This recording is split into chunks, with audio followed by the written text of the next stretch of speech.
Good Thursday afternoon. It is August the 1st, and as we head into a period of climatologically more active tropical weather, August and September, heading towards the peak of the season, we do have several systems to talk about. Two out in the Pacific, Erick and Flossie, and growing potential in the Atlantic basin to see our third named storm of the season within the next 7 to 9 days.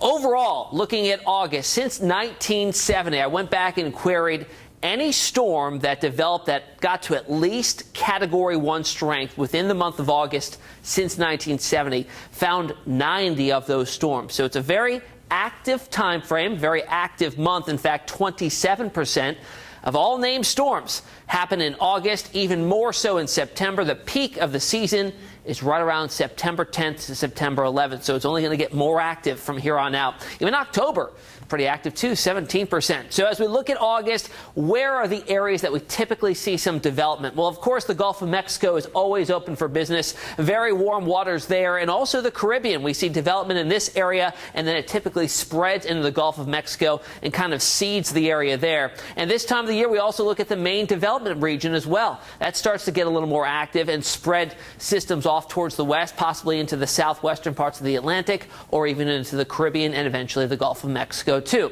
So when we look back at climatology from the National Hurricane Center, starting with the satellite era in 1966 all the way up to 2009, we typically see our third named storm of the year around August 13th. So we're about 2 weeks ahead of time or so. We could possibly be seeing this before that time frame, and that would be Chantal. If we were to look at our second hurricane, that comes in around August 28th. We've already had one this year, and that was Barry. That topped out at a Category 1 hurricane, again, 1966 to 2009.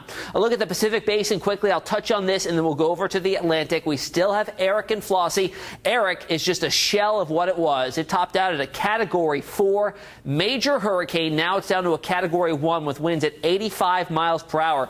There's the big island of Hawaii. It is expected to pass to the south, but certainly going to be bringing with it some pretty big waves, especially to the southern coastlines there. A weakening process continues down to a tropical storm later today, and then a remnant low. It's really getting battered with wind shear right now and a little bit of some drier air. Here's a look at that wave forecast. 20-25 foot swells working their way on the southern parts of the big island there before things start to kind of wind down and push to the west. Flossie right behind it has been struggling. Same sort of issues, wind shear and dry air.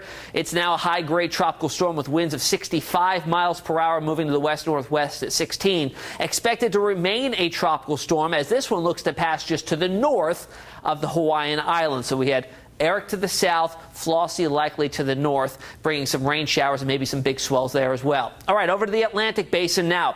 You'll be hearing a lot about Invest 96L. What does that even mean? Well, Invest stands for Investigative Area.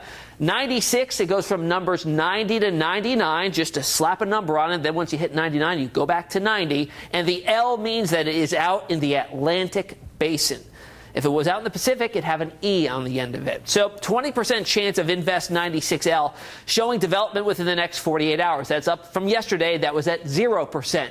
And we also seen an increase within the next 5 days. Now, high likelihood, 70% chance that this cluster of showers and thunderstorms right now, as it heads west, will develop into our next named system. But again, 70% chance. There's still a 30% chance that nothing at all happens with this. So you have to watch it carefully. There are a lot of players in this game that can change the outcome as we get farther out in time. So it really bears watching.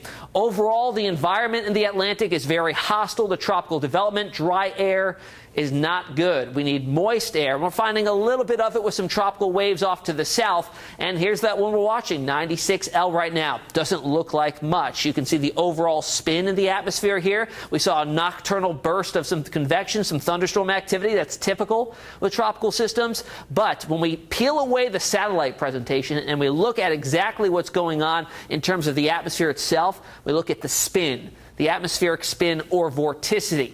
And you're seeing that here with the red and yellow shading. It's an elongated signature for this to kind of combine itself or get a little bit more consolidated we would see that kind of show some development there. But it does have good bones here. So we're going to watch that as it moves off towards the west in the next couple of days, see if that consolidates, looks a little more circular, and that would give us a better signature of a developing tropical system. So what do the models think on this? Again, you got to take this with a grain of salt, because until we get a closed center of circulation, it's a little bit harder for the models to pick up on things. But right now, a general consensus is off towards the west, eventually towards the Greater and Lesser Antilles by early next week. And it's not the only game in town. There are 5 other tropical waves coming off the continent of Africa. These will seed the Atlantic and moisten up the atmosphere there. So each one of these has a chance at becoming a tropical system. So we're going to watch it carefully. We're heating up. It's August now. And as we get into September, too, more of this action will get started. If you have any questions, you can find me on social media always, Facebook, Meteorologist Tim Pandajis, or on Twitter at 13Tim Pandajis.